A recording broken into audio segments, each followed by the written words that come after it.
Entonces, las relaciones alimenticias también implican emociones y afectos para con los sujetos que estamos criando. ¿Y por qué sujetos? Básicamente porque tienen un carácter visibles.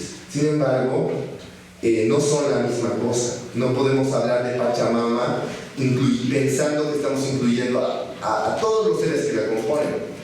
Y creo que ese ha sido un gran conflicto en esto de hablar de Pachamama o de Madre Tierra, porque abstraemos todo. Es como decir, de aquí a allá son 200 kilómetros, pero tú no estás viendo todos los accidentes que hay en ese tramo, todos los detalles.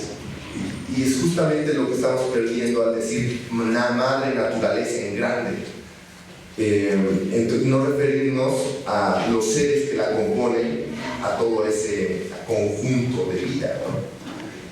En estas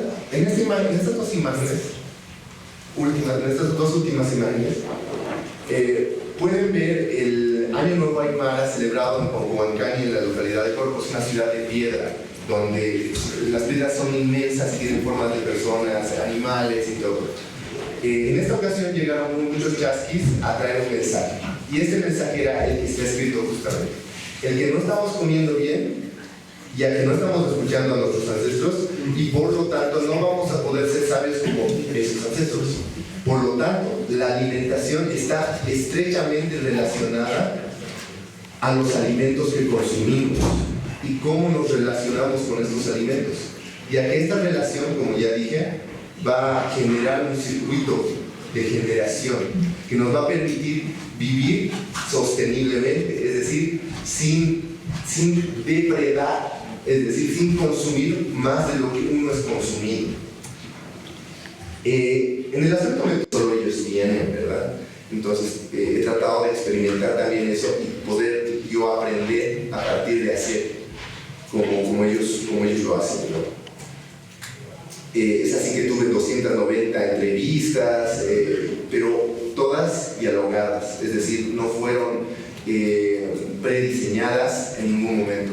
Fueron temas que surgieron a partir de la actividad que estábamos realizando.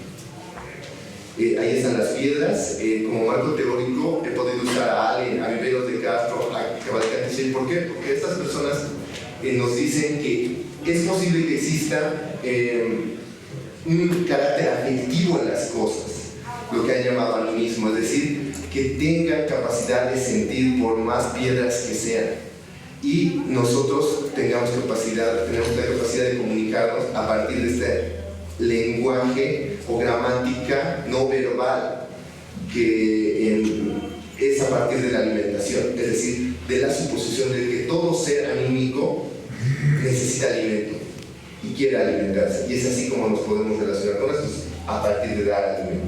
Huacas, todo eso son básicamente favores que se está pidiendo a partir de dar un alimento. Entonces, la alimentación es una manera de relacionarnos, familiarizarnos en dos sentidos.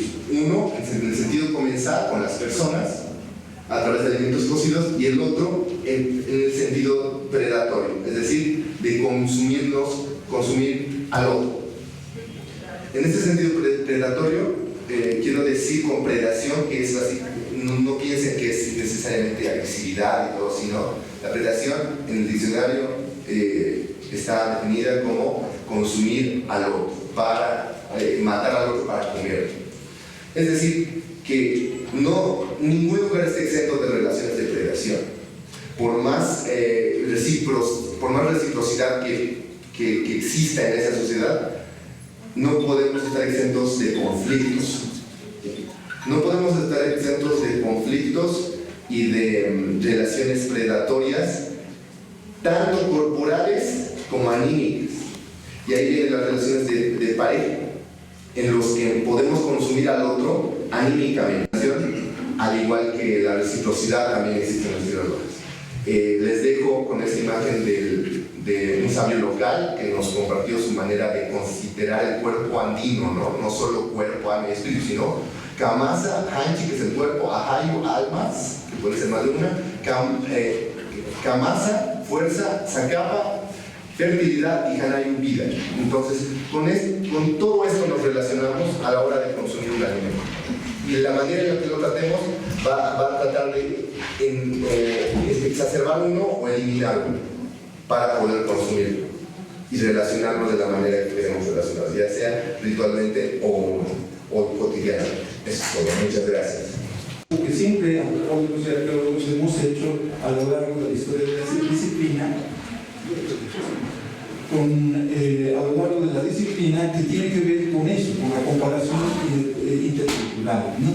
Ahora bien, les podrá sonar esta pregunta en términos de por qué y cómo comparar lo que debería ser incomparable, ¿cierto? ¿Cómo enfrentar la tan temida inconmensurabilidad, es decir, aquello que no tiene una medida en común, ¿no? ¿O con qué categorías podríamos comprender categorías ameríndias cuando solamente disponemos de nuestras propias categorías, ¿no? De hecho, la comparación antropológica intercultural es una muy vieja historia de la antropología y de la arqueología, pero quiero recalcar que ha venido siempre con una suposición implícita que es antropocéntrica, que tiene que ver con la idea de la excepcionalidad humana frente a otras formas de vida. Entonces, a pesar de ello, Viveros de Castro, como otros muchos autores y autores, investigadores, están asumiendo y apostando por que la comparación etnográfica todavía sea posible, incluso plausible, pero en determinadas condiciones. Ahí es que Viveros de Castro está apuntando a compartir este método, muy discutible, por favor, ¿no? Esa es la idea, pero tratemos de ponerlo en práctica, ¿no? Que tiene que ver con esta comparación controlada o, si quieren ustedes, incontrolada. De todo lo que está compartiendo es básicamente definirlo como un método que va a disponerse a trabajar con lo inconmensurable, que va a implicar un problema de traducción. Y a mí me gustaría definirlo como traducción reflexiva. Y esto tiene mucho que ver con cómo podemos servirnos, en el mejor de los términos, de estas teorías antropológicas amerindias que van a decir respecto de cómo es que viven la construcción de sujetos, la construcción de cuerpos y, en base a aquello, la formación de sociedades y, por supuesto, mantener los principios organizativos del cosmos, ¿no? Y aquí sale una pregunta fundamental. ¿Qué exactamente podría o debería ser la traducción y cómo llevar adelante esa tarea, esa operación? Viveros de Castro nos está proponiendo lo que es fundamental, que es comparar siempre al servicio de traducir y no al contrario. Esto va a implicar comparar para traducir y no para generar una explicación teórica aislada. Nos hace recuerdo de algo muy bonito, que es la idea de que traducir siempre va a implicar traicionar, ¿no? ¿Por qué? Porque habrá un riesgo de nunca poder ser fiel a una fuente originaria, una cosa así.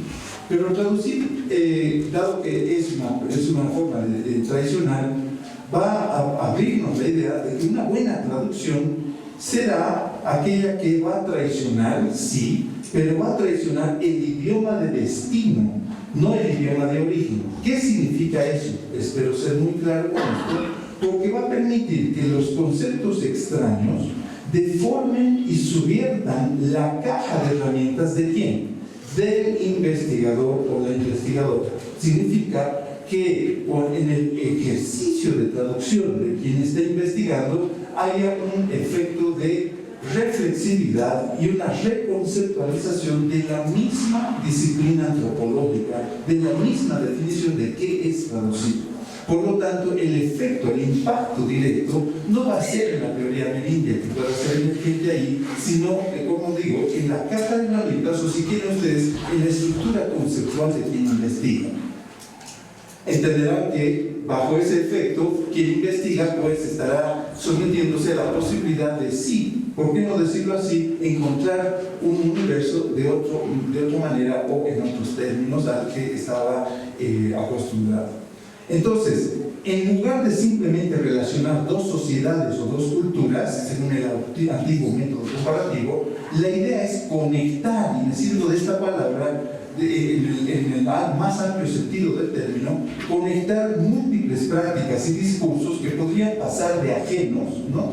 Podrían ser considerados ajenos, pero que más bien en esta abordaje van a ser tratados de manera que puedan llegar a ser nuestros. Es decir, no quiero decir como nuestros, como atribuibles a cualquier caso, a todo el mundo, en cualquier condición, sino más bien apelando a que en ese trabajo de traducción estos conceptos se puedan reconocer, aunque sea de una manera muy preliminar o limitada, que son también parte de lo que hacemos nosotros cuando no nos sentimos ni indígenas, ni originarios, ni rurales, etcétera, etcétera, ¿no? Es decir, los podemos reconocer como nuestros para reconocer hasta qué punto estos principios y conceptos y experiencias y relaciones, sobre todo, pueden llegar a constituirnos, pueden llegar a definirnos, ¿no? No me detengo mucho, también hace parte de nuestro trabajo comenzar a indagar en un tono de estado del arte qué trabajos se están aplicando, investigaciones en estos términos. Son muchos, no los voy a comentar todos. Definitivamente hay investigadores como la propia Denise Arnold o Ricardo Cabacán Michel, Thierry Sagnies, inclusive Taylor, Hal Mayer, Odegaard y muchas otras, incluso compilaciones y ediciones que han dispuesto investigaciones en estos términos, ¿no? Puedo destacar los trabajos de Caradimas, de Chape, inclusive de Juan Rivera en el Perú, o de Folke Witt y José Gómez, que todos ellos están buscando comparaciones entre tierras bajas, otras regiones como el Istmo colombiano, la misma Mesoamérica y los Andes centrales, para verificar compatibilidades en los principios de comensalidad y también en las investigaciones que tienen que ver con ofrendas y sacrificios. El propio trabajo de Philippe Descola puede ser considerado también como un trabajo maravilloso, ya que en algún momento, para construir sus tesis sobre los modelos ontológicos, se había dedicado a hacer algunas discusiones sobre la nación chipala. En fin, yo tengo dos ejemplos gatilladores acá que comento muy brevemente. Uno es de un señor, un investigador llamado James Leach, que en algún momento en una publicación destacó lo que pondría yo entre comillas formas claramente amazónicas vinculadas al comer y su carácter de idioma fundamental de las relaciones sociales, y ha caracterizado estas cuestiones como un hecho amazónico por un lado. Y otro trabajo que destacó aquí es de Jean-Pierre Charmel, que había destacado no solo la importancia de la relación entre espíritus maestros, sonidos, músicas e instrumentos, sino en la relación que todo esto tenía con la alimentación.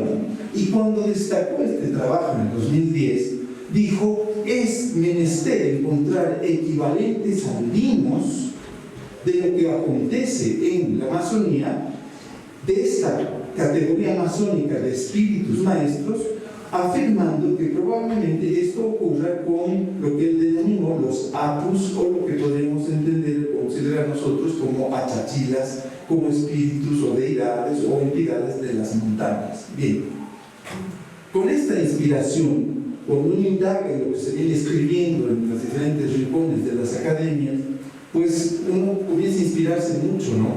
Y me topé con un trabajo, y aquí voy directamente al ejemplo de una relación entre humanos con tubérculos desde la Amazonía, que tiene que ver con una bellísima publicación de Philippe Descola, justamente titulada El jardín del colibrí, que va a subtitular Procesos de trabajo y categorizaciones sexuales entre los Achuar del Ecuador.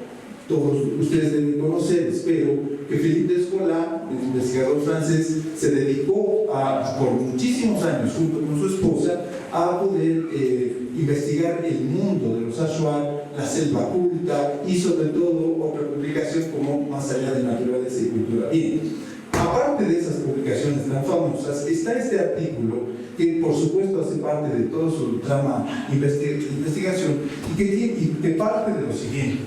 Dice: recordemos la cosmogénesis amazónica.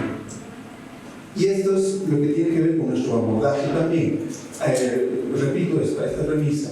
Por favor, la apuesta es considerar que para entender alimentación y crianza debe asumirse un abordaje animista. Es imposible no hacerlo, esa es nuestra tesis podemos discutir. Entonces, Philip Descola en ese trabajo dice, recordemos esa cosmogénesis amazónica, entre paréntesis, animista por cierto, de un animismo amazónico que hay que discutirlo, todavía está en debate, pero que distingue que los humanos y animales en algún tiempo mítico eran indistinguibles, y al igual que los animales y otras formas silvestres de vida, numerosas plantas cultivadas poseen un alma y son capaces de establecer entre sí relaciones de sociabilidad. Inclusive, las plantas tienen sexo y que la formación de sus crías ocurre a partir de una relación madre e hijo. Recuerden, esto es basado en una etnografía con los Ashuar. También nos hace el recuerdo la importancia de los mitos en esta consideración, porque será menester reconocer cómo los mitos vendrían a orientarnos sobre principios cósmicos aún vigentes. Los mitos no son algún relato fantástico perdido en la historia en los tiempos, sino más bien un referente de cómo comprender la realidad en la actualidad. Por lo tanto, animales y vegetales en los tiempos de hoy todavía son considerados personas porque tienen ciertas esencias idénticas a los seres humanos, con capacidades que les permiten mantener relaciones entre ellos y su comunidad de manera semejante a cómo los humanos se conducen socialmente. Humanos, animales y plantas son en esencia idénticos, solo se diferencian por su exterioridad corporal.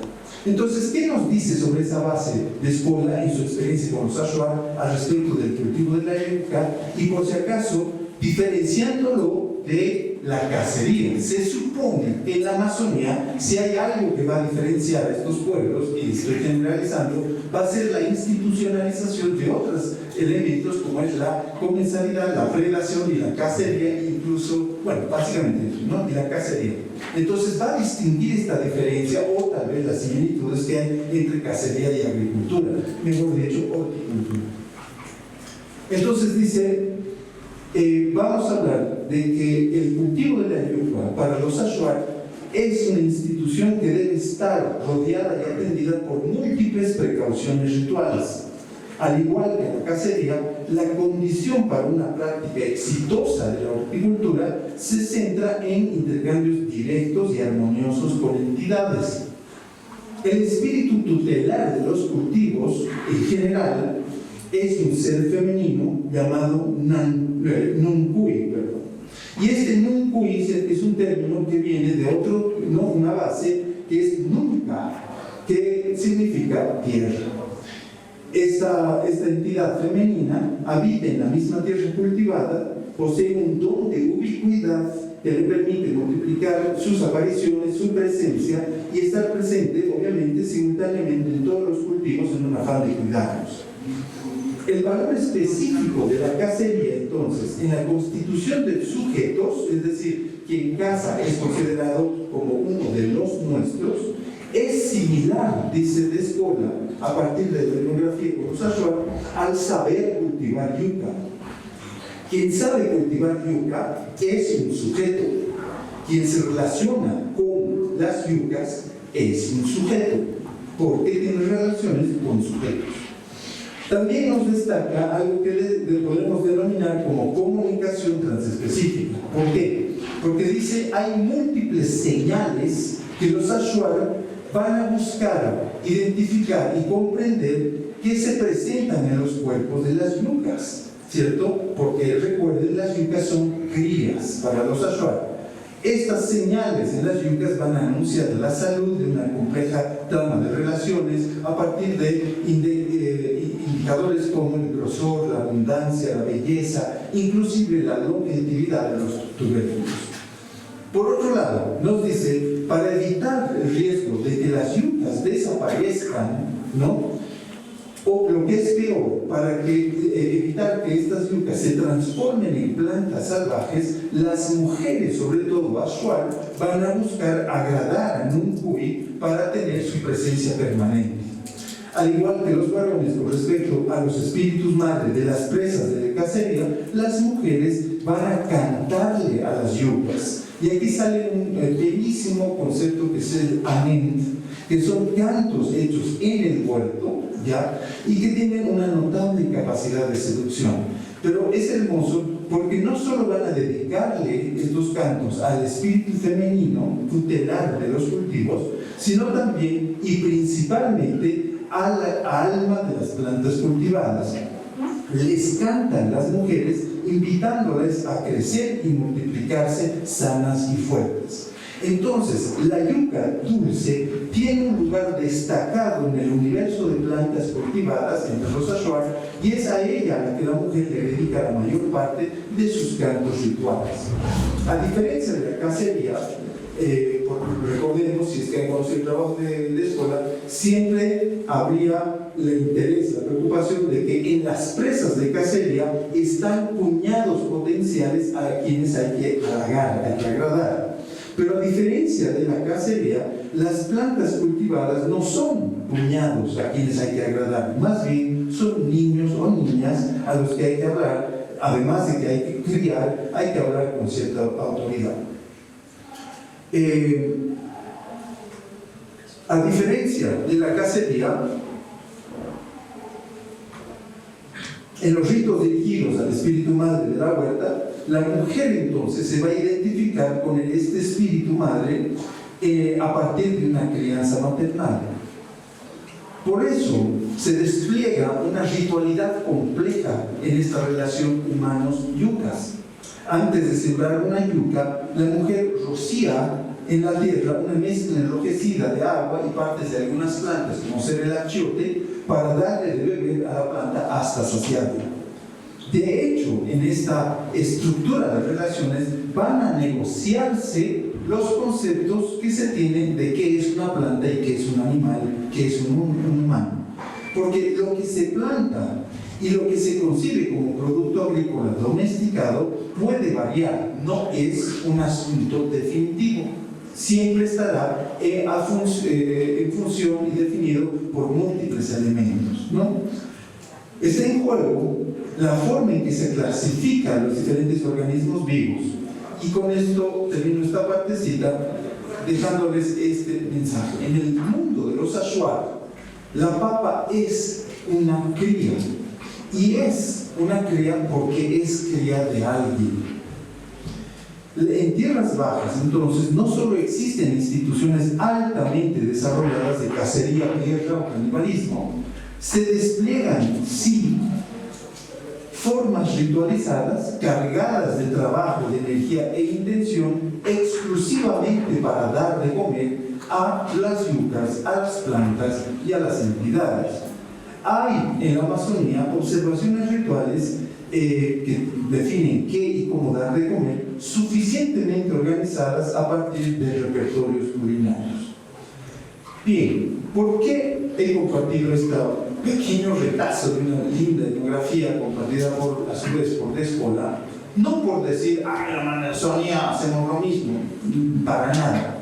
Básicamente, para dejarnos enseñar con un principio que ya no es cultural, que ya no se va a cernir estrictamente en un grupo humano específico, que no es solo de los andinos o solo de los amazónicos, y sí más bien puede ser entendido, y nosotros apostamos a la necesidad de que sea reconocido como un operador cósmico, que va a suceder y se va a desarrollar y se va a activar y va a estar vigente aquí y allá.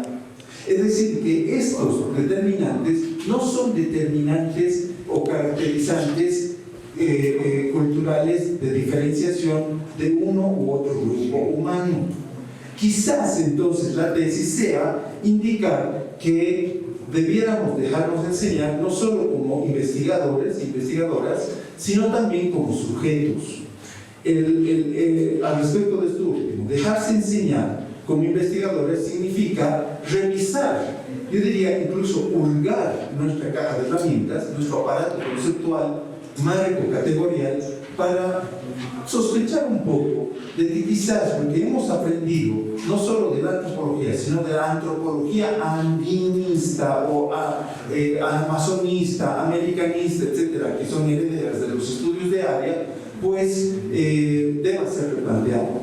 y al mismo tiempo, como una forma indisoluble, que ese ejercicio de replantear nuestras disciplinas pueda ser una vía elocuente, muy necesaria y quizás muy agradecida de replantearnos a nosotros mismos.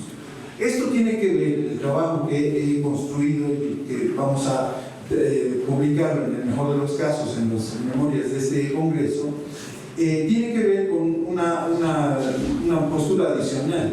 Nosotros tenemos bastantes revisiones críticas, por cierto, de los estudios de habla en antropología y la arqueología, que han tendido justamente a centralizar, a regionalizar solo culturalmente algunos fenómenos que han sido estudiados. De ahí que se habla de los complejos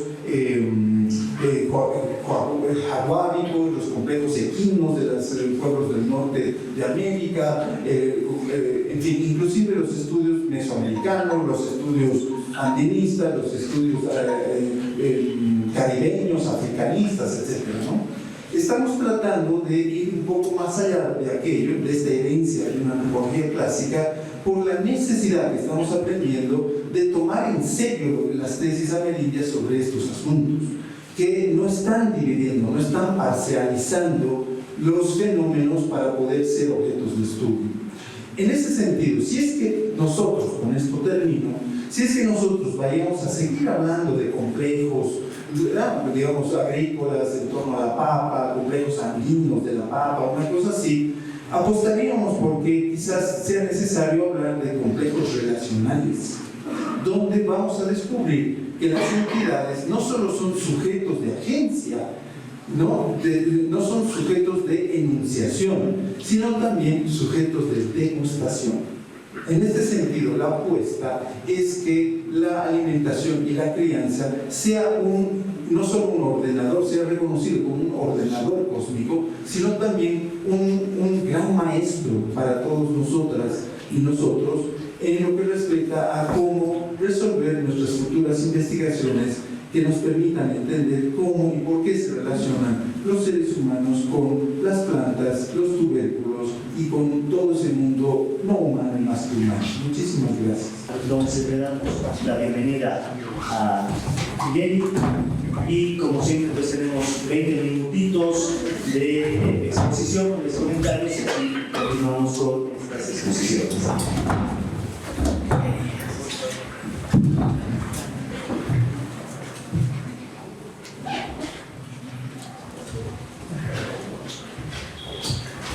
Bueno, antes que nada, también a todos ustedes muy buenos días, todos y a todas. También quiero dar un agradecimiento, ¿no?, por esta organización de UCE, como también a Bernardo, a Alejandro, que me invitaron para que pueda vertir, ¿no?, algunas ideas sobre justamente esto de la antropología, ¿no? Bueno. Primero, no sé si podría hablar muy fuerte, todavía estoy con un resfrío, ¿no? Pero creo que se me va a escuchar, ¿no? Bueno, se me ha pedido que haga una especie de comentario, análisis o debate o crítica justamente de la tesis que ha desarrollado Víctor Arando. Bueno, yo también fui parte de su tribunal, ¿no?, de su tribunal de tesis. Primero quiero mencionar que yo no soy, digamos, un especialista, ¿no?, en el campo de lo que es los estudios ontológicos. No soy especialista ni tampoco conozco en sí los autores que tienen el giro ontológico, ¿no? Habré leído, digamos, algunos de los autores, algunos de los aportes, todo, ¿no? Pero no tengo, digamos, un conocimiento así muy general, ¿no? Creo que hay que tener un dominio de diferentes autores, todo, pero voy a tratar de hacer, digamos, una lectura no tanto, digamos, desde ese ámbito, sino desde lo que se piensa, yo diría, ¿no? Desde lo que se piensa o desde lo que se vive, ¿no?, desde las comunidades, como lo dijo el propio Bernardo, no fuera, digamos, de que soy docente de la carrera de antropología. También soy comunario, pero desde unos 10 años atrás, ¿no? que decir, digamos, yo retorno a la comunidad, me hice comunario, y como todo comunario uno tiene que cultivar la tierra, bueno, desarrollar una serie de acciones, ¿no? Y también este año me tocó ser también autoridad en mi pueblo, ¿no? Como secretario general, como sindicato, y bueno, pero entonces voy a referir, digamos, algunos aspectos de esto, ¿no? De lo que es al respecto de la papa como sujeto, ¿no? Que es en sí, digamos, ¿no? Para lo que me invitaron, digamos, ¿no?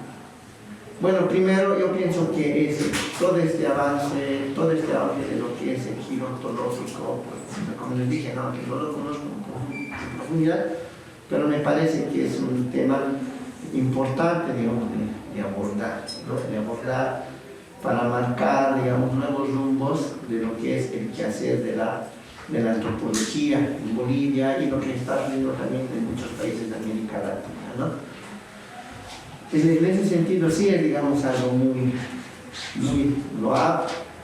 Sin embargo, lo que hay que analizar es la forma, ¿no? de cómo se está encarando, ¿no? a partir, digamos, de todo lo que es, digamos, la antropología ontológica o ontológico, todo, para entender justamente, ¿no? lo que es el mundo andino.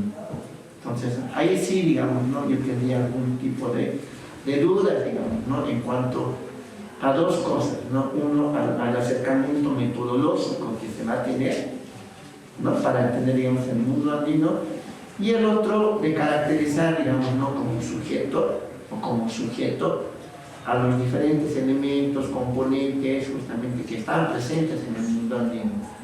Puede ser la papa, etcétera, ¿no? y pueden ser también otros aspectos, ¿no?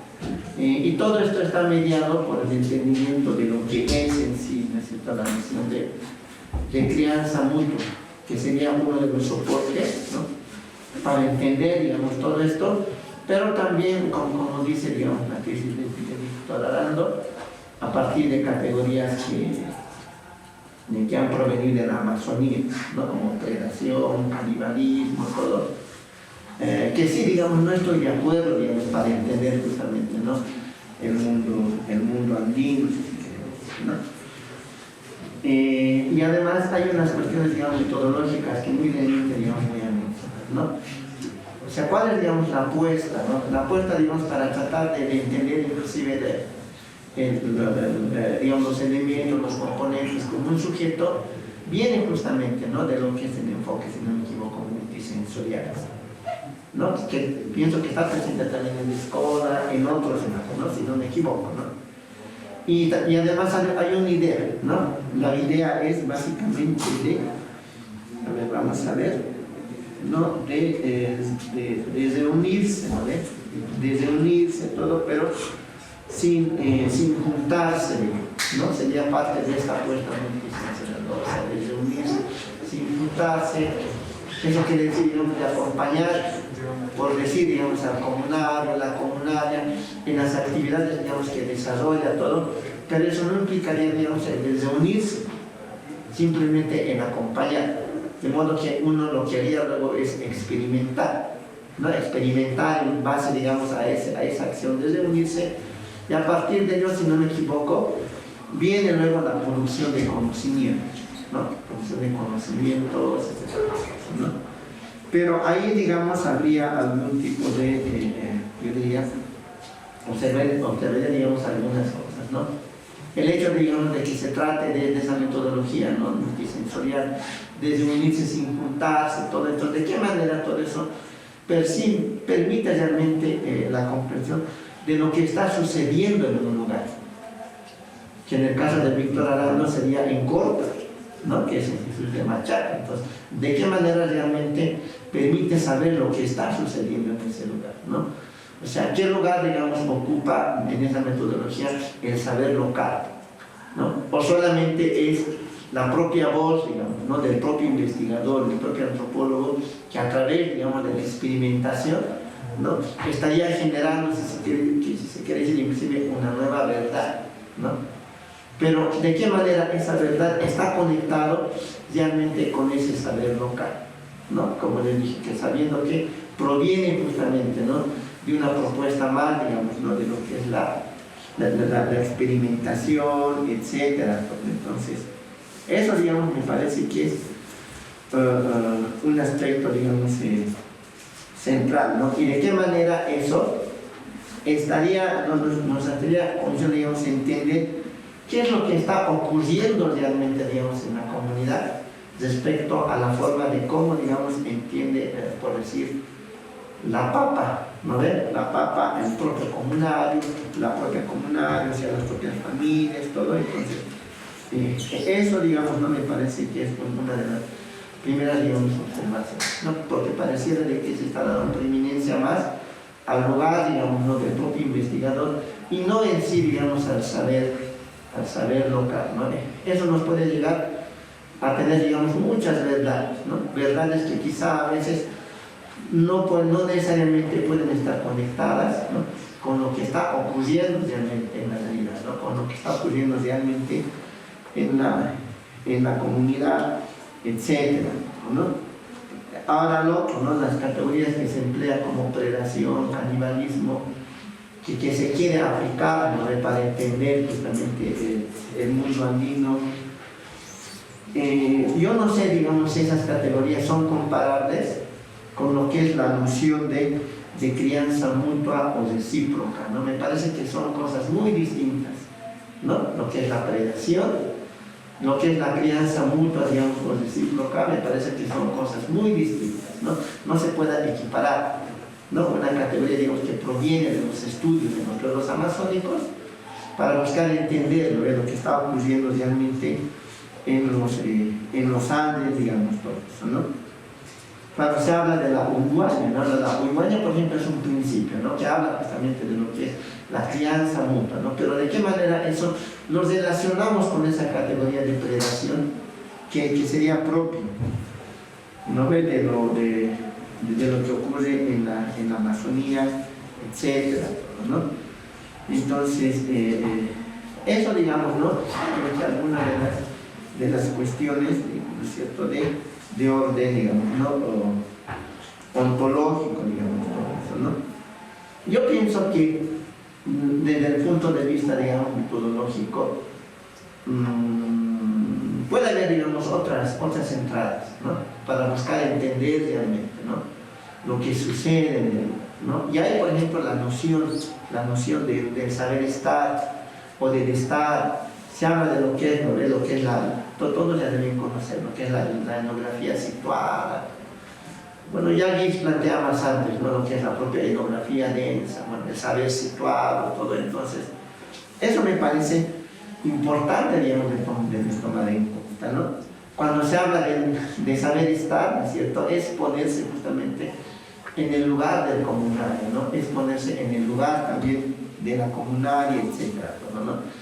Y a través de qué, digamos, uno, digamos, se pone en ese lugar, desde que uno empieza a desarrollar justamente, como también dicen, ¿no?, dice Víctor Aranda, ¿no?, que es el aprender o el saber, digamos, observar.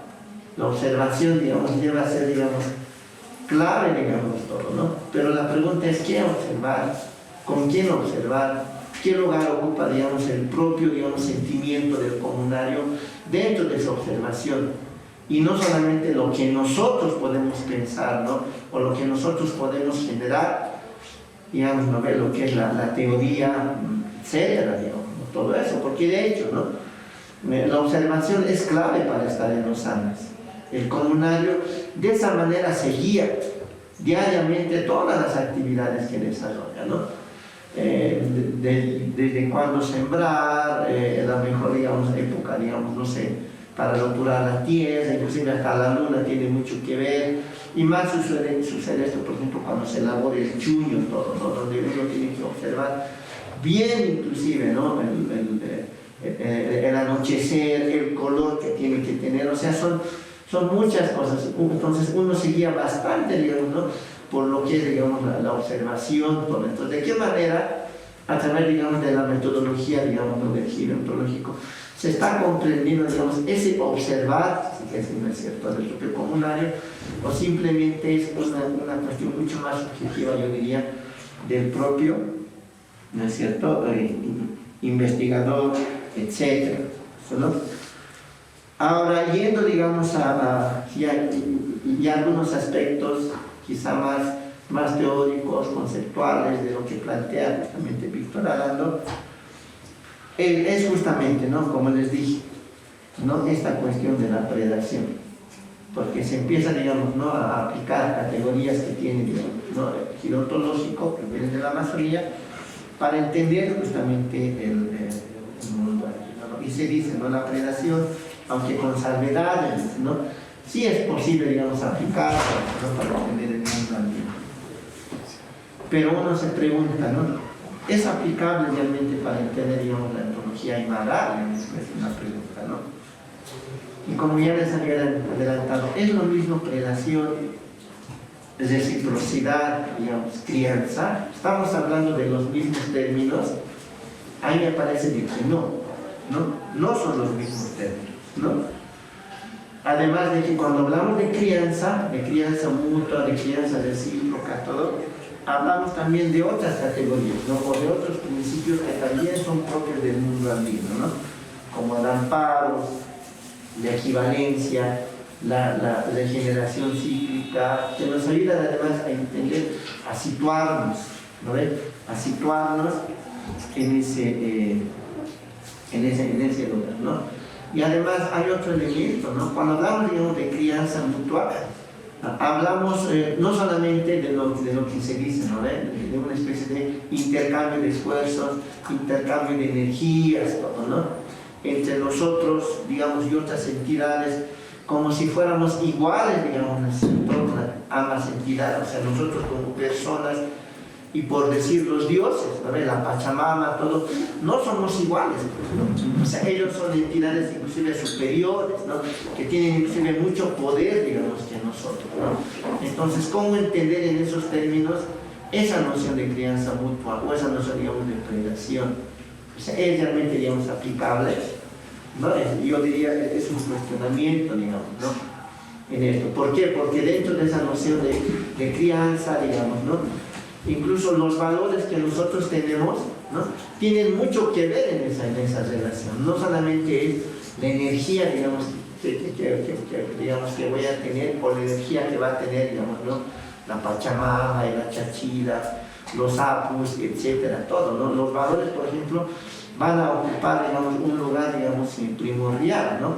Y es una crianza, además, digamos, ¿no?, recíproca, ¿no?, en el cual yo, digamos, ¿no?, voy a dar una ofrenda, una oacta, etcétera, todo, y ¿qué espero, digamos, de las deidades, de la Pachamama, todo, ¿no? Espero también, ¿no es cierto?, su reciprocidad, ¿no?, pero espero una especie de bendiciones sobrenaturales, pero que se van a expresar de diferente manera. Pero para que ese ciclo se cierre, yo también me tengo que poner en acción, ¿no? Y ahí está la noción de crianza, ¿no? Yo también me tengo que poner en acción, yo también tengo que cultivar, digamos, los valores, etcétera, digamos, todo eso, ¿no? Tengo que estar bien, digamos, en la familia, o tenemos que estar bien, digamos, en la comunidad, todo. Entonces es también parte, digamos, ¿no es cierto?, de todo esto, ¿no? Ahora, esto, digamos, ¿no es cierto?, de considerar, digamos, a la papa como un sujeto, ¿no?, como una persona, digamos, igual, digamos, a nosotros. Yo estuve eso, digamos, pensando, reflexionando, inclusive a veces comenté hasta con los propios comunarios, digamos, ¿no?, de qué manera, o sea, puede ser, digamos, eso evidente, inclusive intercambiamos ideas, ¿no? Entonces de ahí vienen, digamos, las interrogantes, ¿no?, respecto a la papa y esa cuestión de la predación, inclusive hasta de ser una presa, todo, ¿no? O sea, puede ser, digamos, considerada como una presa, de acuerdo, digamos, a la categoría de predación que se aplica, digamos, en los pueblos amazónicos, por decir la papa, ¿no? O sea, puede serlo. Se come a alguien, digamos, en la papa, ¿no? Comemos realmente a alguien, digamos, en la papa. Y me pregunto, ¿esa también es la perspectiva de la propia comunidad? ¿no? Es también, digamos, otra pregunta. O sea, eso que se dice es realmente el sentir de la comunidad. El comunitario se está comiendo a su ser, a una persona, a alguien, digamos, ¿no? Cuando consume, digamos, a la papa, etcétera, todo. Y aquí vuelvo, digamos, a la pregunta, ¿no? ¿Cuál es el lugar que ocupa, ¿no es cierto?, el punto de vista, digamos, del comunario, la comunaria, y qué representa ello, digamos, ¿no es cierto?, para la investigación, etcétera, digamos, ¿no? Entonces, en ese sentido, ¿cómo esa metodología multisensorial, etcétera, todo, es suficiente para captar o sentir esa forma, digamos, de percibir o construir el mundo que tienen las comunidades, ¿no? O en este caso, digamos, ¿no?, la comunidad de Corpa, etcétera, ¿no? Ahora, y si es, digamos, la papa un sujeto, ¿no? Entonces, es igual, digamos, a nosotros, esos sujetos, ¿no? Es igual, digamos, a los dioses, es igual, por decir, a la Pachamama, ¿no? A lo que nos llega nuevamente a preguntarnos. Es realmente un sujeto, digamos, ¿no es cierto?, la papa. Y nos lleva a otras preguntas más, digamos, ¿no?, que vinculan a la etnografía. O sea, ¿qué es la papa para la vida de la comunidad? ¿Qué representa, digamos, la papa para la vida, entonces, ¿no es cierto?, de la comunidad? ¿No? ¿Por qué? Porque todos sabemos de que la papa también no solamente tiene, digamos, ¿no?, un valor social, no solamente tiene, digamos, un valor espiritual, también tiene un valor, digamos, económico. Y el valor económico que tiene, por ejemplo, la papa es bien fuerte, ¿no? Y eso es muy generalizado, digamos, en todos los ámbitos. Entonces uno se pregunta, ¿no?, como tiene un valor económico bien fuerte, todo, entonces yo estoy vendiendo a una persona, ¿no? Yo vendo a alguien, digamos, ¿no?, en la papa, ¿no? También, por ejemplo, había que, digamos, ¿no?, también desde esa óptica también, digamos, este año, por ejemplo, ha habido bastante producción de papa, ¿no? Bastante, inclusive en mi pueblo, bastante producción se ha hecho. Creo que por hectárea, más o menos se cosecha, cuando, digamos, está bien trabajada la tierra, bien limpio todo, ¿no?, uno puede obtener hasta 200 sacos, ¿no?, inclusive a veces más, entre 200, 250, digamos, sacos o quintales de papa, ¿no? Y tener en cuenta de que cada saco tiene 4 arrobas, ¿no? Entonces, todo eso, digamos, se saca. Entonces, de esa cantidad, por lo menos el 70%, 80% es lo que se le dedica a lo que es la venta, ¿no? Y el resto se lo queda para hacer chuños, ¿no? Se espera las heladas de Corpus Christi y todo, ¿no? Y después ya viene, digamos, ¿no?, para el consumo, y la papa alcanza, así lo digo, para todo el año. Ya, entonces, digamos, es cierto eso, digamos, ¿no? Entonces tiene un valor económico, digamos, bien fuerte la papa. Entonces uno se pregunta, ¿estoy vendiendo a mi propio hermano? Si se quiere, digamos, podemos decir, ¿no? Si uno, digamos, considera que es como un sujeto, como un ser, o sea, yo vendo también, digamos, a mi hermano, tomando en cuenta de que para muchas familias el valor económico, digamos, que se presenta la papa, ¿no ven?, es bien fuerte, etcétera, ¿no? Y ahora, ¿qué relación, digamos, hay entre la papa, entre la Pachamama también, digamos, y la papa?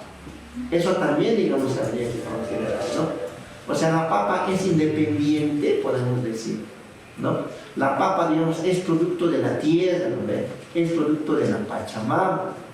¿Por qué también, digamos, uno cuida la chacra, hacen las ofrendas respectivas, ya sea en las roturaciones, la siembra, uno hace pues las covas respectivas o las huacas en medio, digamos, de la chacra, y aparte de eso también, ¿no es cierto?, hace otro tipo de acciones, ¿no? Por ejemplo, para que no caigan las heladas, inclusive hasta la palmita que uno adquiere en Semana Santa, ¿no? El domingo de Ramos, inclusive hasta eso tiene un valor, ¿no? Esa palmita va justamente a la chacra, ¿no? Y eso había sido para aumentar inclusive las heladas, digamos, ¿no?, las heladas que van a venir, etcétera, digamos, ¿no? Entonces, ¿qué relación hay, digamos, entre la Pachamama, digamos, y la papa? O sea, tomando en cuenta de que en realidad la papa es producto de la tierra, ¿no? Es inclusive para muchos, ¿no? Comunitarios es como si fuera la bendición que nos da, digamos, ¿no es cierto?, a la propia Pachamama, para que nosotros podamos comer, consumir alimentos, o vender, etcétera, todo. Es, digamos, ese poder tiene, ¿no es cierto?, lo que es la papa, etcétera, ¿no? Y además, en otro elemento más, ¿no? Cuando, digamos, se hacen, ¿no es cierto?, los aptapis, yo creo que todos alguna vez hemos participado de los aptapis, ¿no? De los aptapis, todo, ¿no? En la comunidad conocen, ¿no? Cada uno trae sus alimentos, trae la papa, trae el chuño, y generalmente son alimentos naturales, ¿no? Además de ajís, puede ser maíz y otros elementos, ¿no? Ya están, digamos, en el mantel, en un aguayo, etcétera, ¿no? Entonces, hay alguien primeramente que hace, ¿no?, una especie de bendición.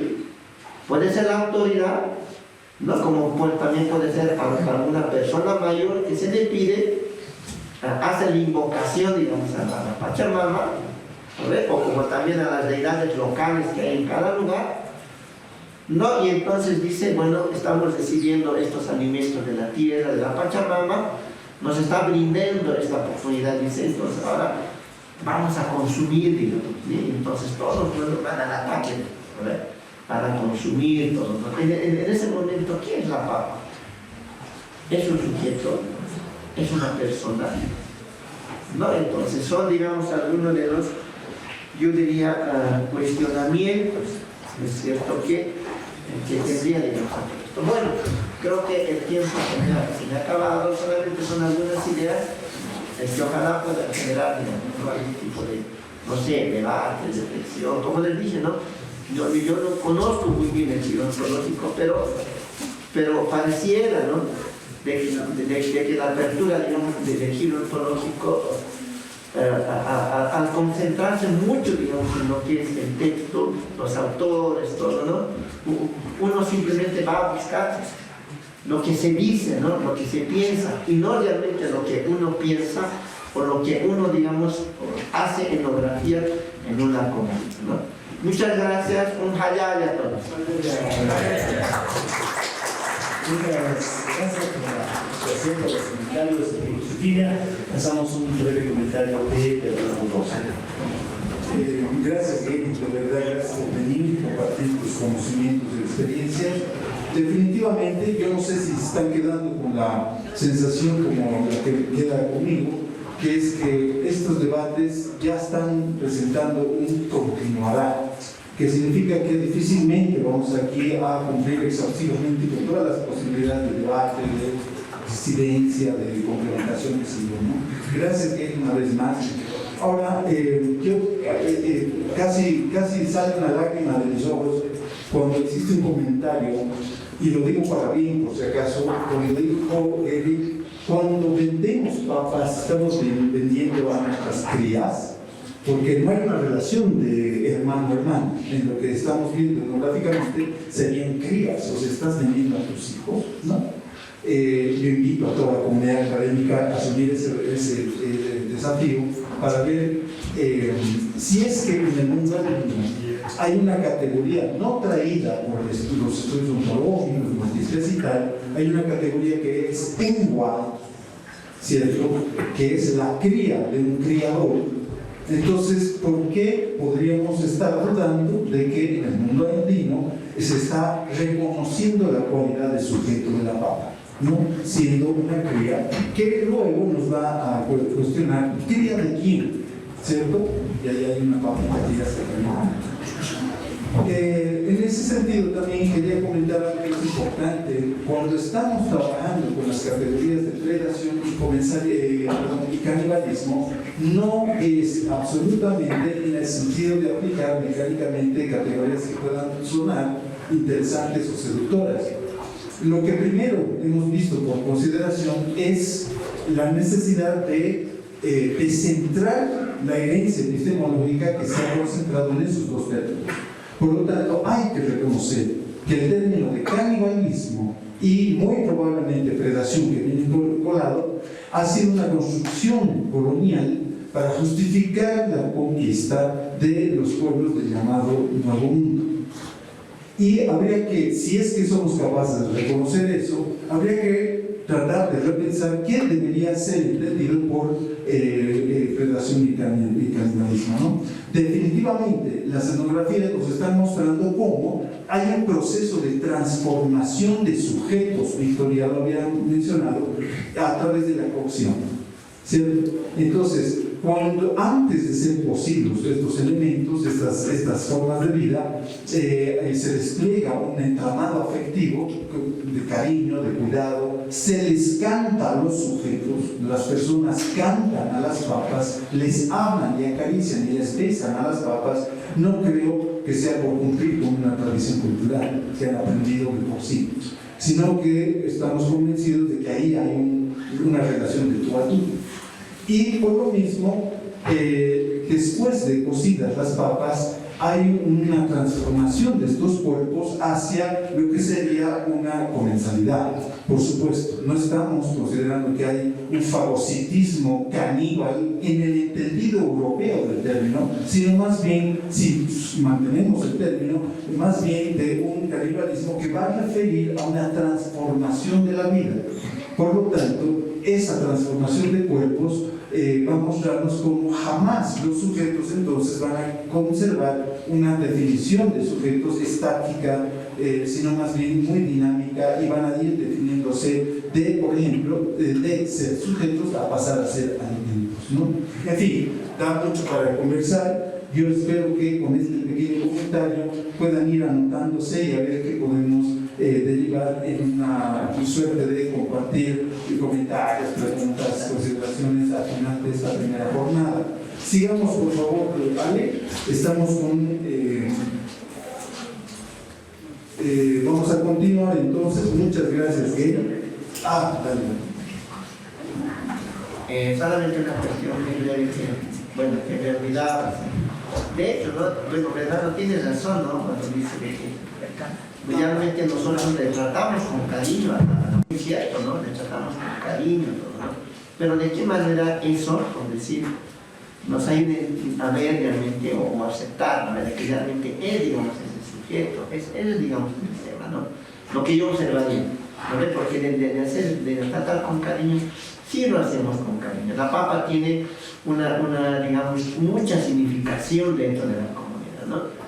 Este año, por ejemplo, ha habido papas muy grandes, sin mentirles, de este tamaño hemos sacado papas, ¿no? Y cuando, digamos, salen así papas, no son muchas, ¿no? Pero hay una señal. Eso se relaciona luego con la muerte, ¿no? De hecho, cuando, digamos, así salen papas, de hecho va a haber, digamos, fallecimiento, ¿no? Alguien va a morir, todo. Y efectivamente eso pasó en la comunidad, ¿no? Después de la cosecha, todo, y hubo, digamos, algunos fallecimientos, todo, ¿no?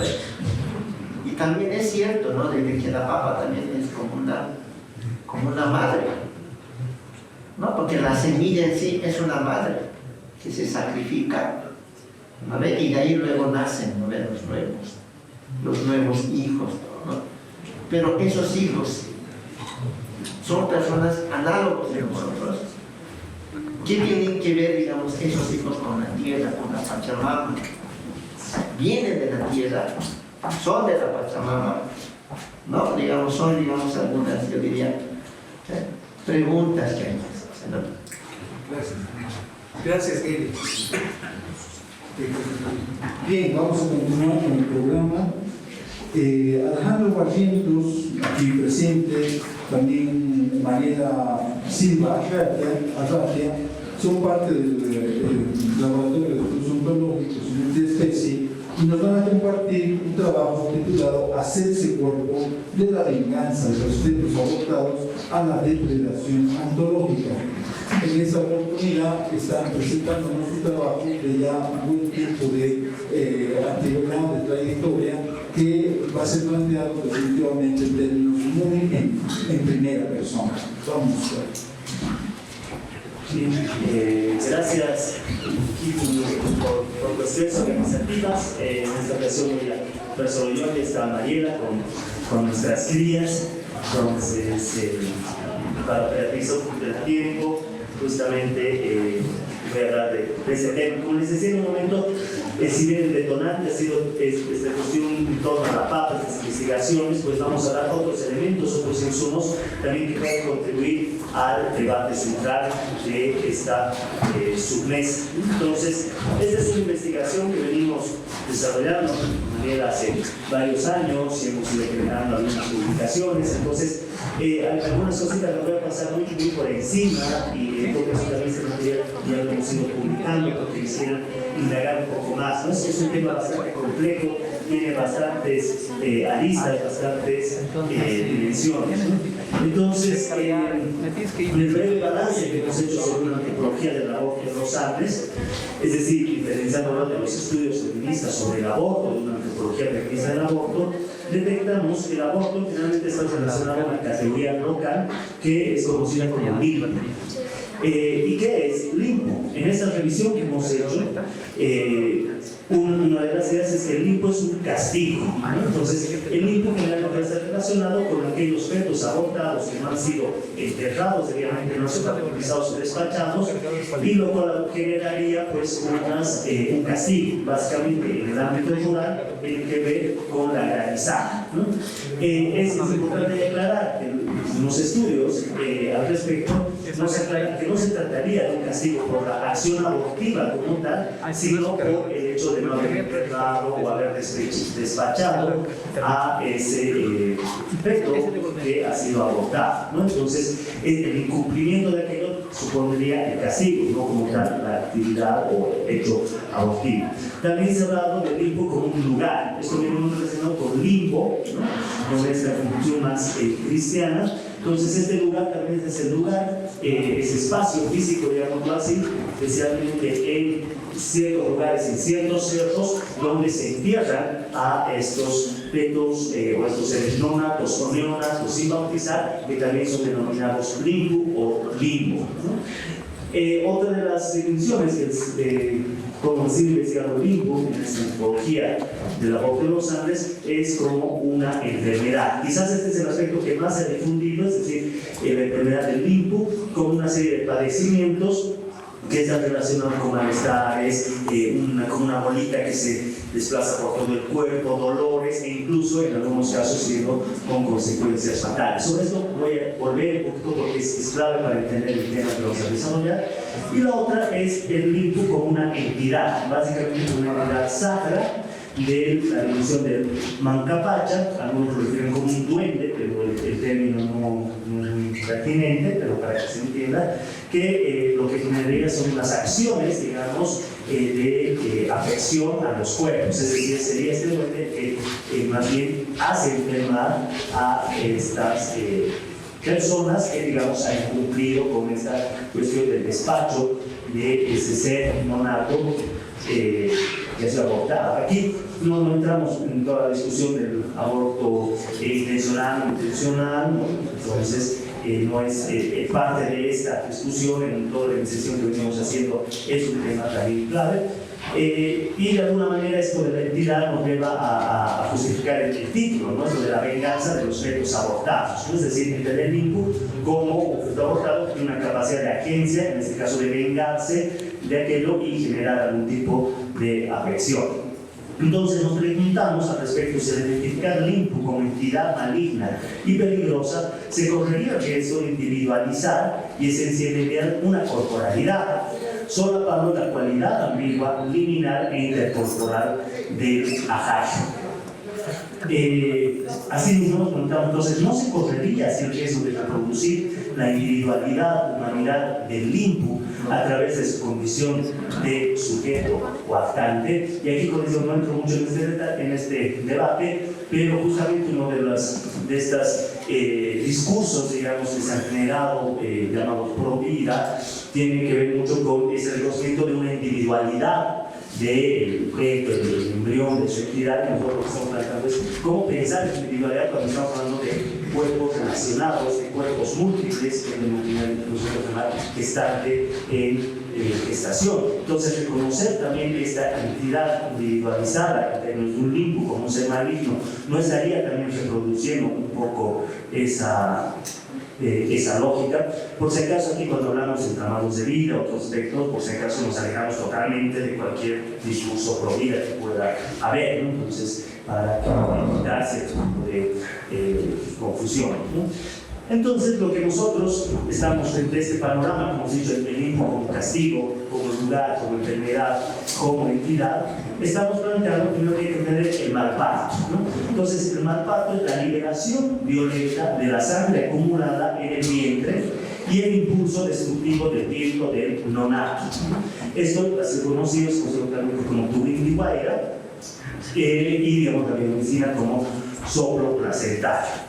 El mal parto deviene limpo y que entonces en una primera instancia el limpo se trataría de formas de hacerse cuerpo con fisicalidades radicalmente diferentes desde una relación de consustancialidad marcada por los avatares de la depredación ontológica, y eso es lo que más o menos trataremos aquí de exponer. Entonces quizás la pregunta no es tanto qué es limpo, sino cuáles son los entramados de vida en los que el limpo está haciendo.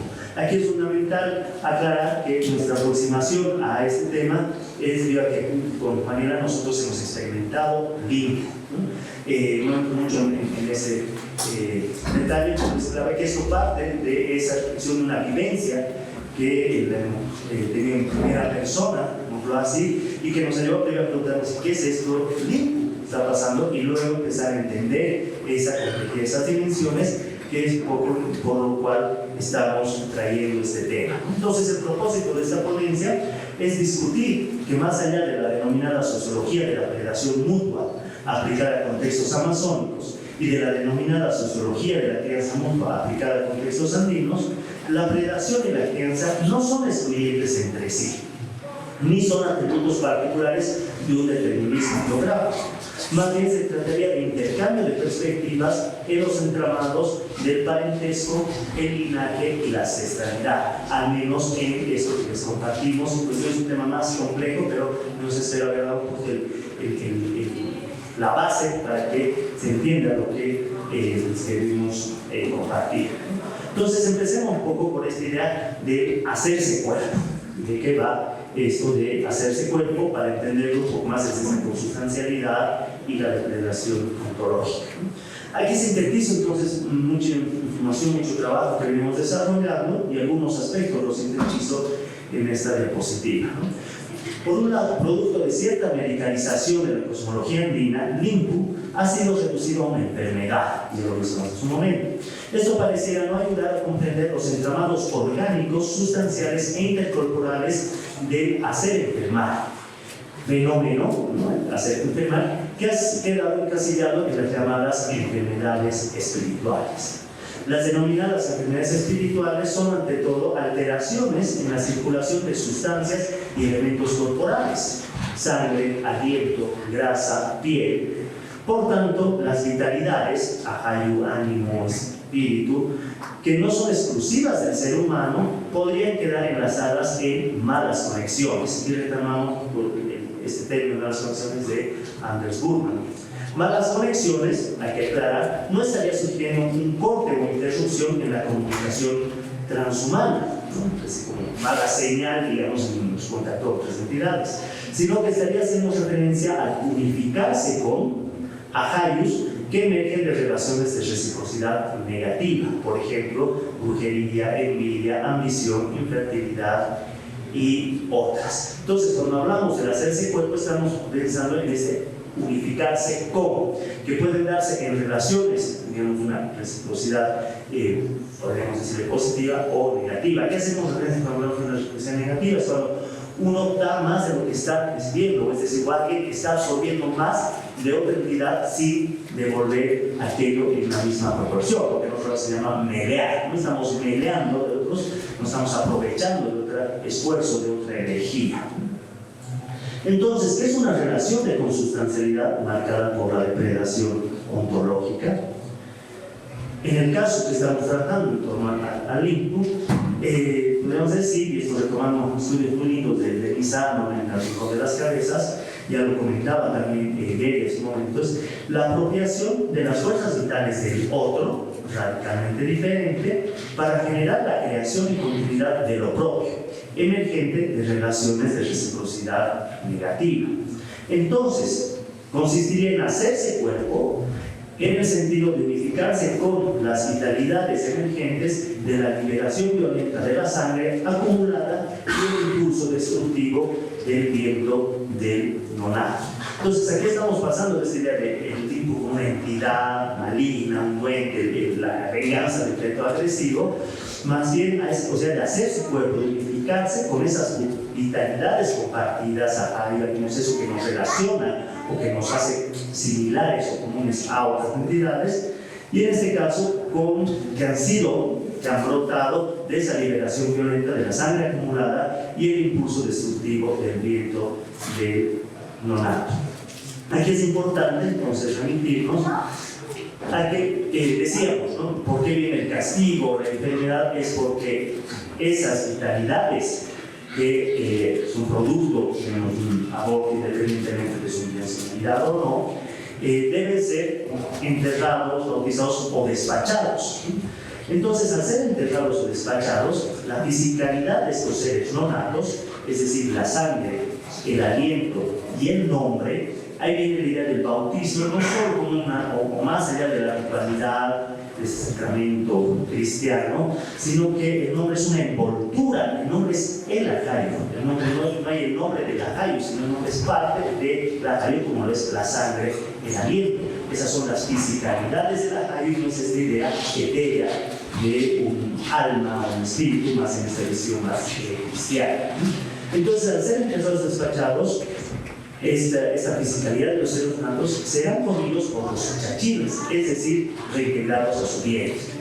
Estas entidades surgen, son crías de los achachilas, que cuando ocurre esta expulsión violenta de sangre, pues deben ser restituidos a su origen, es decir, reintegrados al vientre de los seres. Entonces comentábamos que el limpu también es un lugar, y generalmente está en ciertos grupos de cerdos, en ciertos cerros un lugar que está, digamos, en el centro de la montaña, donde se reintegra hacia ese viento. Entonces esas reintegraciones que estos achachilas se están comiendo a sus propias crías, es decir, son productos que emergen de allí y deben ser restituidas. Esto ya les he comentado esta mañana también, hago aquí como un enlace a lo que es la Huilancha, que por ahí es mucho más conocido, y ya Víctor nos comentaba un poco al respecto, y esto por ejemplo los trabajos clásicos de José Bastien,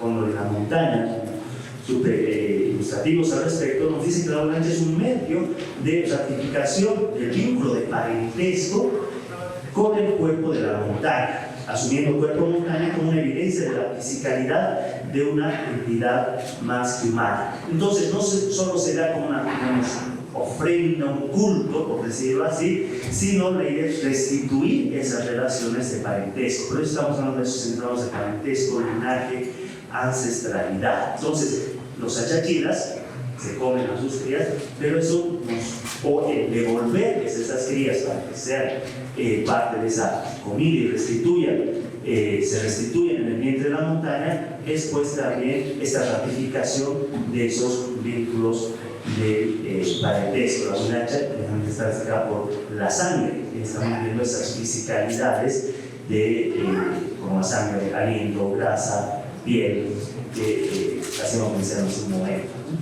Hay que recordar que los trabajos importantes de Gil García y Fernando Juárez, que nos dicen que justamente estas entidades, los achachilas, son estas entidades ambiguas, ¿no? Ellos hablan del culto a los cerdos, lo ponemos entre comillas, de culto, pero lo interesante es esta ambigüedad de estas entidades más que humanas. Es decir, por un lado, están encargadas de la multiplicación o de conservación, ¿no? Los seres son encargados de que se multipliquen, ¿no? Como hemos visto, digamos, las papas. Vamos a escuchar más adelante también algunas de estas expresiones sobre los achachilas.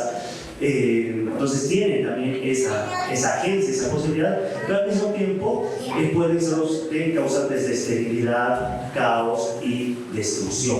Es esta ambigüedad de los chaquiras la que aquí nos interesa destacar. Es decir, por un lado serían criadores y por otro lado serían también predadores. Entonces depende de esas relaciones en las que están. No se trata de utilizar crianza y predación como sinónimos, sino de entender que estas entidades, su condición ambigua está precisamente en eso. No pueden ser criadores, quienes puedes compartir también lo que se come o ser comido por estas entidades.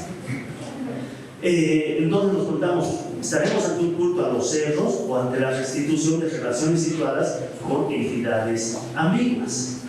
Decíamos, la fisicalidad de los seres no natos, sangre, aliento y nombre, sería la comida de estos achaquiles. Por ende, el descuido de no despachar los ajayos despertaría el hambre devoradora de entidades más que humanas. Y esto, libero ese caso como un forma interesante, que estas entidades más humanas realmente son súper predadoras. ¿Por qué hay que ofrendar? ¿Por qué queda? Es porque tienen una hambre devoradora y si no se cumple con eso, pues se despierta, digamos, esta relación predatoria. No sería el único caso de los chachilas, sino de otras entidades, pero como vamos a ver, están directamente relacionadas. Es decir, no pensemos en diferentes entidades individualizadas, sino en un rizoma de relaciones, ¿no? Entonces, compartimos otras evidencias desde el tema que les estamos compartiendo, de diversos modos de hacerse cuerpo, desde relaciones de consustancialidad marcadas por la depredación ontológica.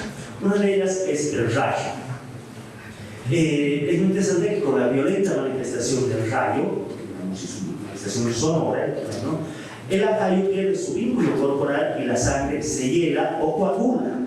En este sentido, se disloca el flujo circulatorio de la interioridad vital del cuerpo múltiple, provocando malas conexiones.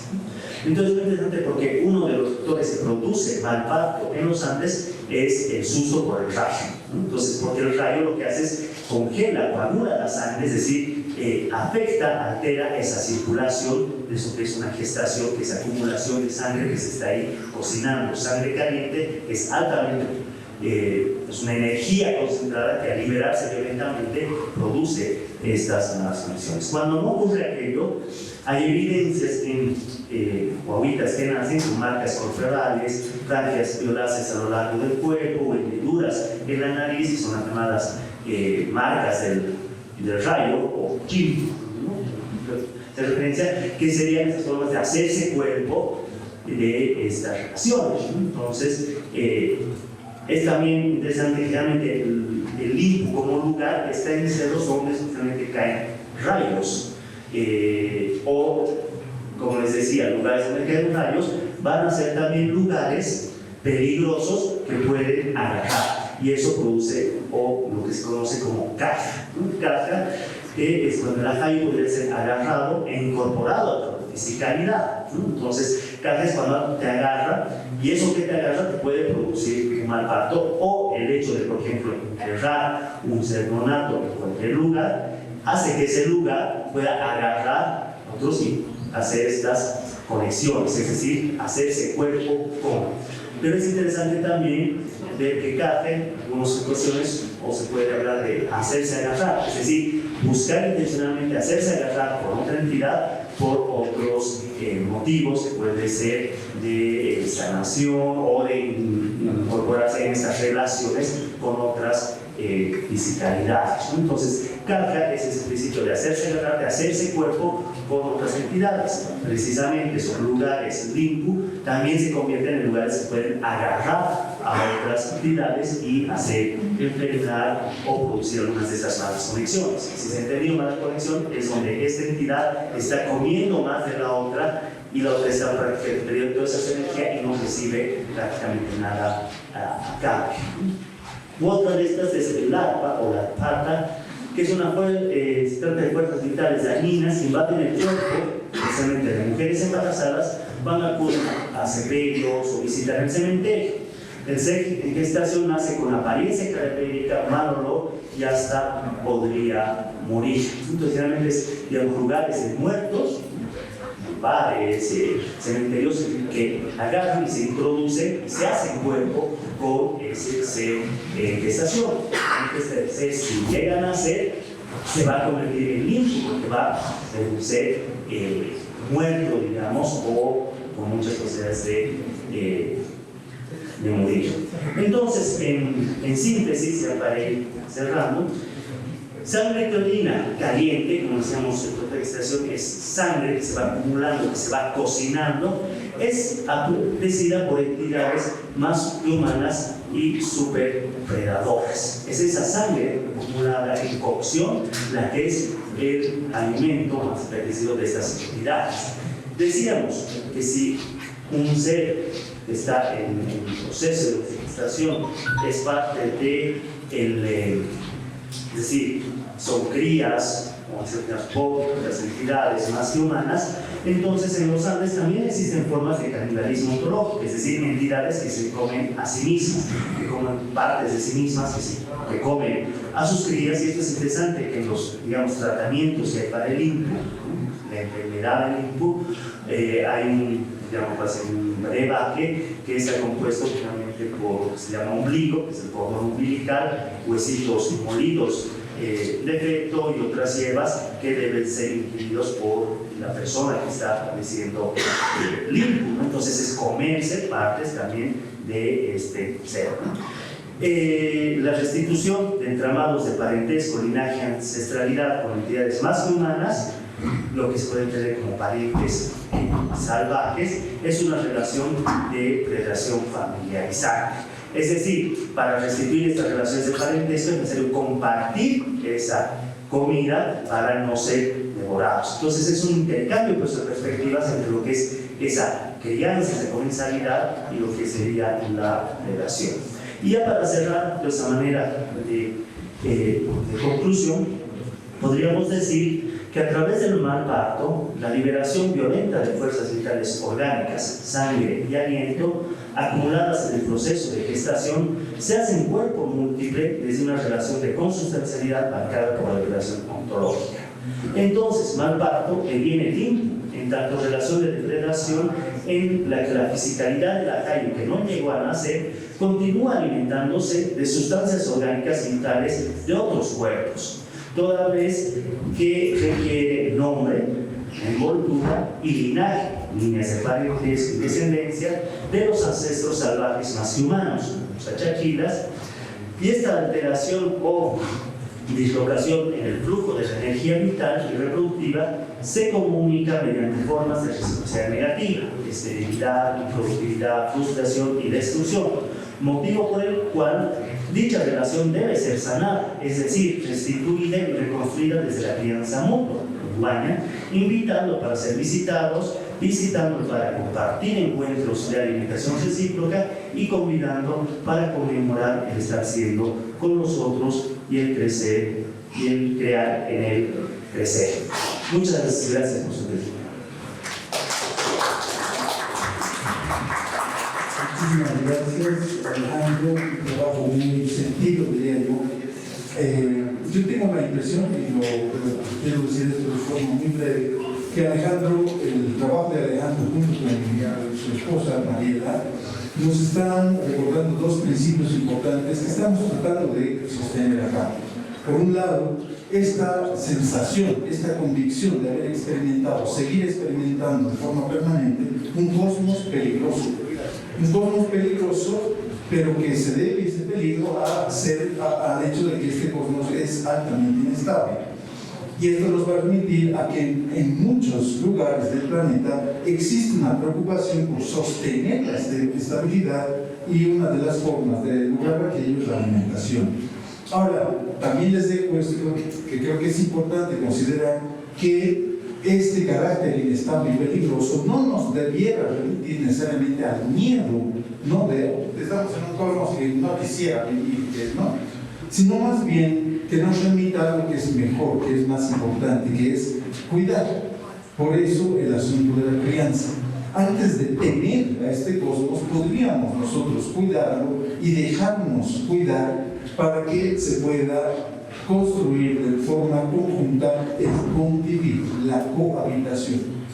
Además, les hago recuerdo de uno de estos principios que podríamos discutirlo también. El trabajo de Mariela y Alejandro es un ejemplo muy lindo, en que para entender alimentación y crianza, y que no sea un asunto solamente nutricional, orgánico, de vitaminas y carbohidratos o proteínas, debiéramos asumir el desafío de entender, han escuchado mucho en el trabajo que nos han compartido, entender el carácter de los cuerpos de todo organismo vivo, dentro de lo cual está incluido lo no humano y lo llamado más que humano, las entidades, los espíritus, etcétera, etcétera. Además, esta importancia de reconocer la realidad corporal de la vida, el carácter en que la vida se materializa corporalmente, tendrá mucho que ver en la construcción de sujetos y personas, y esto, por supuesto, hará referencia al carácter múltiple de los cuerpos, nunca con una realidad biogenética consumada, y por ende una realidad más bien afectiva. Y por lo mismo, la importancia de los lugares. Alguien dirá, ¿por qué tengo que discutir cuestiones de lugar cuando estamos hablando de comida? Pues sí, si estamos defendiendo la tesis de que aquí está en juego una verdadera comprensión ontológica, es decir, de esencia existencial de qué es un cuerpo, esto no puede ser entendido como una realidad autónoma aislada, sino más bien como una continuidad en devenir de los lugares donde estos cuerpos se encuentran, ¿no? Es decir, discutir como un lugar es condición de la fabricación de cuerpos. Gracias, Alejandro, Martina. Por favor, ahora vamos a compartir la mesa con el compañero Vicente Chambi y Gustavo Zelaya. Por favor, pasen a la mesa. El trabajo que nos compartirán mis compañeros titula Co-crianza y comensalidad en la ritualidad del Auki Auki en Puerto Acosta. Bienvenidos, hermanos. Muchas gracias. Buenos días a todos, a todas.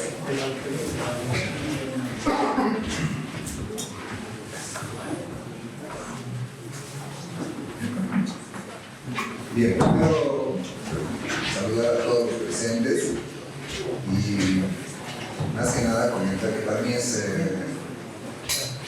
digamos, no solamente motivante, sino también importante contar con la presencia del hermano Vicente acá. Hermano Vicente Chambi. Él es actualmente el presidente de salvaguarda de la Auki Auki. Y bueno, ya lo conozco, nos hemos conocido en el trabajo de campo desde hace ya unos 5 años por lo menos. Y entonces, primero agradecerte, hermano, por estar aquí presente. Y entonces, el trabajo que estamos proponiendo va a ser una colaboración, digamos, ¿no? Voy a exponer la primera parte y el hermano Vicente va a comentar un poco con su propia experiencia. Creo que eso es lo que me parece enriquecedor de esta presentación o de esta propuesta, que al menos en trabajos, ¿no?, sobre la Auki Auki y sobre otro tipo de tradiciones, etcétera, lo que generalmente se ha hecho es la interpretación, ¿no? Y nosotros mismos, como estudiantes de antropología del 2017, hemos cometido ese error, digamos, hemos ido a filmar a Chacaqui, a San Jorge, del Auki, y posteriormente ya hemos hecho pues, una interpretación de lo que podría ser el Auki Auki, ¿no? Lo que va a ser la fiesta de la cruz, los significados que puede tener desde un punto de vista pues, más teórico, digamos, ¿no? Y cuando se ha presentado el video, y los hermanos también han estado presentes, pues nos han dicho, pero esto no es así, ¿no? Esto significa otra cosa. Pues, entonces creo que eso es muy importante entonces contar con la presencia del hermano, para que él también diga su realidad desde el punto de vista de lo que debería ser esta realidad como tal. Muy bien, entonces la ponencia se llama Co-crianza y comensalidad en la ritualidad de la Auki Auki en Puerto Acosta. El presente trabajo no está basado en experiencias que se recogen en el contexto de la ritualidad del Auki, que se lleva anualmente del 1 al 5 de mayo. Entonces, las interpretaciones evidenciadas entre quienes asisten y participan de esta ritualidad enmarcada dentro de lo que es la fiesta de la cruz, revelan que existe una complejidad dentro de estas relaciones, ¿no?, que trasciende por mucho el desgastado y simplista concepto de costumbres y creencias. Es decir, lo que estoy tratando de proponer y lo que estamos tratando de proponer es que todo lo que se vive en Puerto Acosta, digamos, especialmente, ¿no?, en las comunidades circundantes de la San Jorge de Chacaqui. No se trata simplemente de sus creencias son, digamos, ¿no? Por eso se suben al cerro y se disfrazan, ¿no? O sea, creo que la idea es ir mucho más allá de eso, ¿no? Buscar una cuestión más relacionada. El 2 de mayo, los danzantes de Auquiauqui se dirigen hacia las cimas de los cerros circundantes de sus comunidades. Allí se invisten con las vestimentas rituales para poder encarnar a los apus y chachiras que habitan en los cerros y montañas. Posteriormente descienden hacia sus comunidades para fertilizar relaciones no solo con humanos, sino también con el entorno que los rodea, ¿no? Las chacras, las papas, los animales, el pastoreo y ganado. Entonces aquí están los hermanos invistiéndose, ¿no? con las prendas rituales del Auquiauqui en la cima ya del cerro. Las diferentes huertas, ¿no? Mesitas ofrecidas a los cerros, los alimentos que se preparan para los invitados, las bebidas con las que se agasaja y recibe los auquis, entre otros, constituyen un rico y complejo sistema que en un conjunto deviene en una efectividad de accionar el Auquiauqui. Es decir, todos estos hechos que se van dando van a ser parte del mismo rito del Auqui, ¿no? Que sería garantizar, como decía Aurícola, de la paz de los cultivos, el recibir sabiduría, traer buenos augurios, buena salud y buena suerte a los asistentes a la fiesta, entre otros. Aquí tenemos una imagen donde podemos observar cómo las mujeres participan activamente también de este rito, pero de otra manera, digamos, ¿no? Es decir, preparando los alimentos, principalmente. Entonces, dentro de esta festividad que tiene como protagonistas a los cerros adyacentes de estas comunidades y sus habitantes humanos, se ven relaciones de confianza y comensalidad entre montañas y habitantes humanos y no humanos, ya que si bien los habitantes humanos alimentan a los cerros, ¿no? Con dulces, grasa de llama, alcohol, cerveza, cigarros, hoja de coca, vino, por mencionar algunos otros insumos, los cerros también alimentan a estos humanos, ¿no? Mediante lo que la tierra les ofrece, papas, verduras, hortalizas. Entonces aquí tenemos una mesa que es bastante grande que se coloca en la cima del cerro Yay. Entonces se puede ver, es una mesa muy grande, ¿no? Que van poniendo diferentes comunidades que suben al cerro. De estos planteamientos en los cuales se observa y se asume una alta relacionalidad mutua entre humanos y entidades, surgen algunas cuestiones. Los cerros a quienes se alimenta durante esta festividad son sujetos, son personas que sienten, y por qué lo serían, ¿no? ¿Cuál es la línea que separa o diferencia de qué es lo que quieren realmente las entidades en términos de alimentación? Es decir, ¿qué les gusta, ¿no? Al cerdo, ¿qué le gusta comer? ¿Qué le gusta recibir? Eso es una parte muy importante, ¿no? ¿Qué es lo que los seres humanos, auquis, quieren recibir para alimentarse y calmar la sed o su hambre?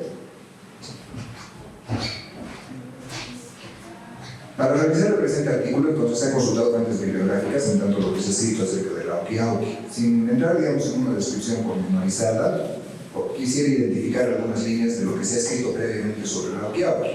Hay algunas líneas de tendencia, ¿no? De interpretación académica. Primero, como que el Auquiauqui sería una danza satírica. Creo que eso es una de las cuestiones más conocidas respecto al Auquiauqui. Se puede evidenciar que está equivocado, digamos, ¿no? En el que supuestamente sería un baile de mofa, en español, y de entretener y divertir al público. Es una corriente bien generalizada que existe. Otra corriente que existe sobre el Auquiauqui es que solamente sería una danza, nada más, o sea, una danza sacra, una danza folclórica que se engloba dentro de un marco de danzas folclóricas grupales, digamos, ¿no? Y con ciertas características propias, solamente como danza. También se tiene quienes sostienen que el Auquiauqui es un rito complejo, ¿no? Que ya es, digamos, otra tendencia igual importante, donde ya se engloban, ¿no? La fiesta de la cruz, lo que es la chacán, el vínculo con apus y chachilas, la representación con las montañas, etc. ¿no? Dentro de esto tenemos autores como Ocarico, Maidana, Rodrigo y otros. Otros van a relacionar el Auquiauqui con la cultura callahuaria e inca, ¿no? Molitas, pobletes, revueltos, paredes carne. En este punto, digamos, es importante mencionar que se da el Auquiauqui también en otras regiones, ¿no? O sea, el Auquiauqui de Puerto Costa, si bien se podría reconocer que es uno de los más antiguos, por lo menos en su ejecución y más tradicionales, digamos, digamos, más organizados, incluso un sistema, digamos, más convencional, digamos. Existen otros lugares donde se va a lauquear. Por lo tanto, hay autores como Oliva Spolete que refieren el lauqueauqui con mucha relación, por ejemplo, con el Machu Picchu, ¿no? Que se baila en Apolo, o con el Machu que se baila en Perú, etc. ¿No? O sea, son líneas de tendencia que se tienen y lo relacionan también con lo que es una herencia, digamos, que sería incaica. A pocos kilómetros de Puerto Costa, entonces, son 5 comunidades que se van a lauqueauqui. Tenemos Milicía, Tobaigua, Muelle, Chacaqui primero, San Jorge de Chacaqui. Estas 5 comunidades van a celebrar, digamos, el rito de lauqueauqui, subiendo a las montañas adyacentes a sus respectivas comunidades, ¿no? En el caso particular de lauqueauqui de San Jorge de Chacaqui, esta tradición se va a llevar a cabo por 5 días. Pues aquí podemos ver, ¿no?, vista desde el alto de la montaña de una de las comunidades donde ya, ¿no?, están bajando los auquis y se los están recibiendo los músicos y las personas que ahí van pasando, etc. En el caso de San Jorge de Chacaqui, la ritualidad inicia el 1 de mayo en la noche, donde en la casa del pasante o en la sede generalmente de la comunidad se realiza el sorteo del plato que engloba un conjunto de acciones. ¿No? Pues eso es un ritual bastante complejo, donde se tiene, por ejemplo, la asignación por lectura en hoja de coca, es decir, un sorteo, digamos, en hoja de coca de ceros a los danzantes participantes. La selección de hoja de coca por parte de las mujeres, hojas de coca que van a ser utilizadas para que el paco y atili pueda hacer la respectiva lectura. La preparación de mesas o barcas para alimentar al cerro yayi o los cerros a los que se va a subir, que son cerros adyacentes, ¿no?, entre otros. Aquí tenemos entonces a Paco, ¿no?, los yaquis preparando las mesas para alimentar a las montañas, y se está haciendo ya el lunes primero en la noche se hace ya, ¿no?, la alimentación a la montaña. De todos estos procesos que se han expuesto, deseamos resaltar 2 aspectos. Uno, las relaciones de comensalidad entre humanos y no humanos y entidades. Segundo, la relación del rito y tradición de la lauqueauqui. Entendemos que ambas están vinculadas una con otra. Una de las cuestiones más llamativas es la que surge acerca de por qué se alimentan los cerdos y qué es lo que les gusta comer. Se ha expuesto que una vez que los auquis han encarnado, término que va más allá de la simple representación o disfraz, estos cerdos humanos también llegan a la casa del pasante con hambre y con sed. Entonces aquí estoy asumiendo que el lauqueauqui, al investirse con una vestimenta ritual y hacer todo este proceso de rito, se transforma en un cerdo humano, ¿no? Entonces, ¿qué es lo que les gusta comer y beber? Por otro lado, se busca también cuestionar y cuestionarnos si es que en realidad este ritual dura solamente 5 días, ¿no? La relación entre los comunarios y los cerros en los que habitan se da únicamente por 5 días, o no. Yo creo que esta relación que se da es a diario, ¿no? Se va construyendo a lo largo de forma cíclica, si se quiere, durante todo el año, porque no solo son 5 días los que las personas se relacionan con el cerro, no se van de la comunidad y vuelven a la fecha y dejan desierta la comunidad, ¿no? Es una relación constante que puede tener algunos picos más visibles, como son, ¿no?, los ritos del audio de 1 a 5. Entonces hay una serie de constantes relacionales y transversales también que impiden decir cuándo empieza y cuándo termina un ritual, ¿no? En ese sentido, yo pienso de que el rito del auquis es un rito cíclico que va durante todo el año, ¿no? Entonces, bueno, quisiera acabar de pasar la palabra al hermano Vicente para que les ponga también, que nos comente también, ¿no?, que empecé a compartir, que nos comente qué es lo que les gusta comer los cerdos, si se interpreta, digamos, a los cerdos como personas, como sujetos. También que nos comente de cuándo empieza y cuándo termina un ritual, ¿no? Entonces, yo hasta aquí llegaría, pero quiero pasar la palabra al hermano Vicente. Hermano, por favor.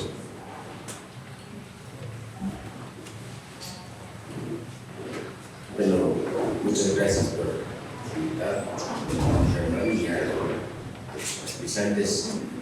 Generalmente agradecerlo como parte como yo representante, habitante de esa comunidad de Vincho Camacho de Puerto Costa. En sí nosotros Aucao que representamos a muchos cerros. Y si nosotros hemos estado guardando, practicando, que quizás muchas personas en este país no conocen qué es Aucao, qué es la chichila. Entonces nosotros siempre hemos practicado desde que hemos llegado a esta pieza y más que todo relacionar con la madre tierra, como hijos de la madre tierra. Hemos conocido a las achachilas, que ellos son sabidurías que ellos nos enseñan, nos guían. Entonces nosotros al disfrazar, al subir al cerro,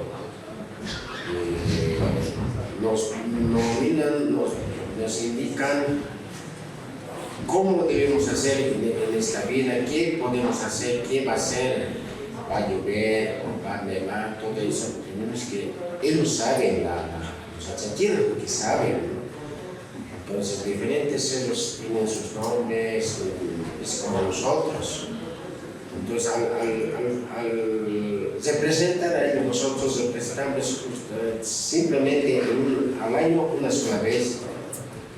Entonces, nosotros representamos acá el cerro, cuando ya nos nominan, ¿no? El yatire, nos sortea una hoja de coca, ¿a cuál cerro te pertenece?